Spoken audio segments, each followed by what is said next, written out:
Nagsimula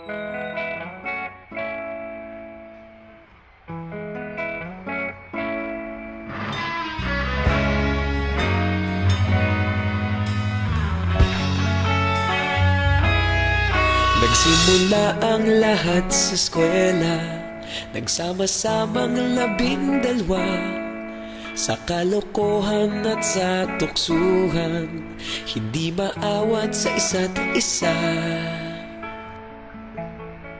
Madalas ang standby sa cafeteria, isang barkada na kay saya. Laging may hawak-hawak na gitara, konting udyok lamang kakanta na. Kay simple lamang ng buhay nun, walang mabibigat na suliranin. Problema lamang laging kulang ang datong. Sana napunta ang panahon? Sana nga ba? Sana nga ba? Sana napunta ang panahon? Sana nga ba? Sana nga ba? Sana napunta ang panahon? Sa unang ligaw kayo'y magkasama, magkasabwat sa pambobola. Walang sikreto kayong tinatago, okay sarap ng samahang barkada. Nagkawatakan na sa kolehiyo, kanya-kanya na ang lakaran. Kahit minsan na lang kung magkita, pagkakaibigay hindi nawala. At kung saan na napadpad ang ilan, sa dating eskwela meron ding naiwan.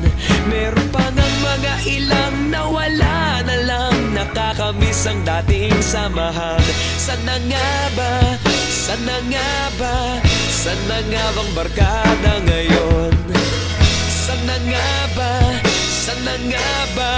Sana nga bang barkada ngayon?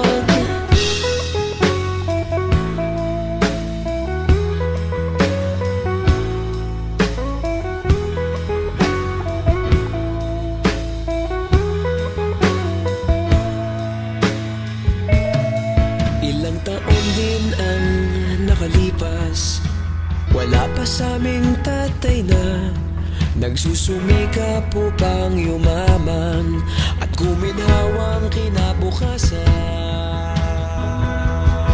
Paminsan-minsan kami nagkikita, mga naiwan at natira. At gaya nung araw namin sa eskwela, pag magkasama'y nagwawala. Napakahirap malimutan ang saya ng aming samahan. Kahit lumipas ng ilang taon, magkabarkada pa rin ngayon. Magkaibigan, magkaibigan, magkaibigan pa rin.